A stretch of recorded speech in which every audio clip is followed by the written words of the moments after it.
when I was younger, in my younger days, I made documentaries in the 1970s with a group called TV, which is kind of this underground documentary group. And I joined the Writers Guild. That's when I became a professional writer in 1980. So I've been writing for, 35 years or so. But I've written mostly I wrote a couple of books with a comedian named Martin Mull, kind of humor books called The History of White People in America, which was about people who grew up in middle America like us that no one had ever written a book about before because there was not that much interesting to write about, We like mayonnaise a lot. But I'd pretty much written just comedy and I'd written some documentaries and written a lot of sketch comedy, with little sketches for award shows and comedy shows and things like that.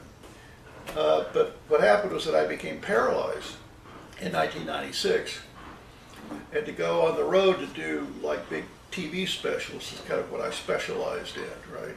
Commercially, was hard. They didn't want to haul me around. It was too much of a pain in the keister. So I didn't know what I was going to do, really, until I got a phone call from this guy, David Chase. He said, I want you to write this book. And that's what I've done since, is write pretty much almost entirely write books. There's this spiritual leader from the 1960s whose name used to be Baba Ram Dass, but he now goes by Ram Dass. He was actually a professor at Harvard involved in early LSD experiments. He's a really brilliant fellow. And I became paralyzed at the end of 1996, and for the first 2 years, I didn't know what was going on. This was such a shock, I really literally woke up one Tuesday and was paralyzed within an hour. And so I didn't know how to deal with it. I didn't know how to accept it. I didn't even get that angry about it because it was just something that happened and nothing could change. So there's this thing called hyperbaric oxygen therapy, which is a kind of it's a kind of procedure where you pump a lot of oxygen into the body and it helps cells grow. So if you have wounds or burns or something like that, it helps speed it up. And I was doing these series of hyperbaric oxygen therapy sessions because I had these wounds on my legs that wouldn't heal. Ram Dass, around the same time I became paralyzed, had a stroke, a very serious stroke. And so he was looking around for ways to help his system recover from that. And so he and I just happened to be going to the same hyperbaric oxygen therapy center at exactly the same time, at exactly the same time of day, because you do it a lot. I did 80 sessions. I went there every day at 4 o'clock, got into this kind of glass coffin, and they pumped a lot of oxygen in it, and I watched Law and Order reruns. That's what I did. I watched 80 Law and Order reruns. It's a way to keep yourself amused, And Ram Dass would come in, and I didn't, after a time we just started talking with each other. And I had gone to school at Stanford University and known a lot of people he knew when he hung around that area too. So we had a few people in common. And finally one day he said, so, look, how are you doing with this? And I said, I don't have the slightest idea how I'm doing with this. I'm kind of in a state of denial. This really didn't happen to me. I don't really know how to deal with it. And basically I was kind of in a state of despair, right? And he said, yeah, I felt the same way after I got my stroke, but then I started thinking, and I decided that this was kind of interesting. This is an interesting development in my life, and I can't wait to see what happens next. And it was just stunning. He had a kind of detachment from it, that he was looking back on himself and going, well, what happens when you have a stroke? And what can you learn about other people when you have a stroke? And what can you learn about yourself? And so he gave me this whole different kind of perspective on it, kind of where all of a sudden I said, yeah, it is. It's kind of interesting to be paralyzed. It's interesting to see how people react to you.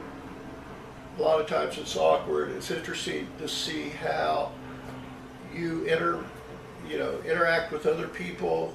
Now I realized I could walk in front of a crowd of 1,000 people, and what were they going to do to me? Throw eggs at me? I'm in a wheelchair. They couldn't hurt me any more than I'd been hurt, right? So it kind of liberating in the sense that I could, I could talk. And it's other things, sometimes people feel victimized, like, why did this happen to me? Why didn't I get that grade? Why didn't I get that job? Why didn't I get, why didn't they buy my book instead of that guy's book? And that's kind of self-victimization, where you kind of make it up in your head. When you become a victim, the last thing you want to be is a victim. When you become like I am now, I don't want people to feel sorry for me. I don't want to make excuses for myself, etc. So it's liberating in that sense too. You cease kind of feeling sorry for yourself. I was involved in the TV show The Sopranos for about 10 years.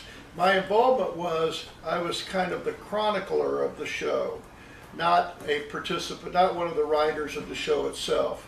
The guy who created The Sopranos and I, David Chase, and I went to school together at graduate film school at Stanford, and we were always friends, and he always kind of liked my style of writing, and of course I liked his style of writing. And after The Sopranos became a big hit, they wanted to do a book, and they didn't want to do a kind of fan book, what is James Gandolfini's favorite color or anything like that. They wanted to do something that kind of represented the character and the nature of the show. So they came to me, and I said, well, it should be as if the Sopranos were a real crime family, and it's like almost like a scrapbook of their life.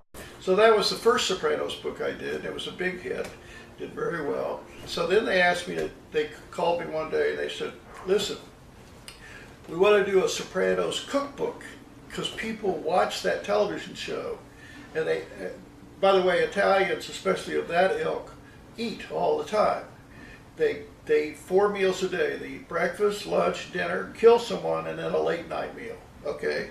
Watch the show. They eat all the time. Everything is about food. And so people wanted to eat while they were watching the show, and they wanted to eat the same food, so it was a good idea. And so again, I said, well, I don't want to do a cookbook. I don't know how to do a cookbook. But they hired a recipe person, a cookbook writer who knew about the food. And I wrote a book called The Sopranos Family Cookbook, but it's all told from the point of view of the characters, right? And that was a big hit. That was a New York Times #1 bestseller. Somehow The Sopranos, a little humor and food really went together. The chair of the Writers with Disabilities Committee at the Writers Guild. As I like to say, if you're like in high school and you have a physical disability like me, you look on television, you don't see yourself because there are very few disabled characters on television. So if you don't see yourself on television, it's hard to imagine yourself writing for television or film, right? So what the committee tries to do is open the way for young writers who want to work in film and television, who are disabled, kind of give them advice. It's a kind of a support group and an advocacy group. We do a lot of things. We put on panels. We have a film series which focuses on disability-centric films, and we, beat the drum. I'm also involved in this thing called the Media Access Awards, which is an annual award ceremony to honor people, disabled or abled, who kind of shine a light, who include disabled characters in their work, or focus on disabled characters, focus on disability issues. Those two things are the bulk of my advocacy work. But it's good. It's helping young people kind of get going. Because you're not going to end up with a lot more disabled characters on television until disabled people are writing those disabled characters. It just makes sense, There are more black writers than there were 30 years ago. There are a lot more black characters. There are more gay writers than there were 30 years ago. There are a lot more gay characters, right? People tend to write what they know. doesn't mean that if you're disabled, you can only write disabled characters, or if you're non-disabled, you can't write disabled characters. All of those things are possible, right? It's just that it's a visibility thing. If you're in a writing room and one person's in a wheelchair or another person's blind or something, you're going to say, you know, we should have a blind character in this thing, or we should have, you know what I mean? It's the familiarity that builds up kind of inclusion is the word that they like to use. Never really had an academic position anywhere, but I've been what is known as an adjunct instructor, adjunct professor. Like, for instance, I taught at USC for 6 years. I taught documentary filmmaking because that's something I really knew about and always enjoyed. And I've taught at Chapman University. I've taught a course on the history of disability there. I do a lot of disability related stuff now that I'm disabled. And I like to teach a lot, but it's a different world, you know, teaching. It's hard to move from this world into that world unless you're going to spend all your time in that world, and so I've tried to move back and forth, but never really established myself as a teacher.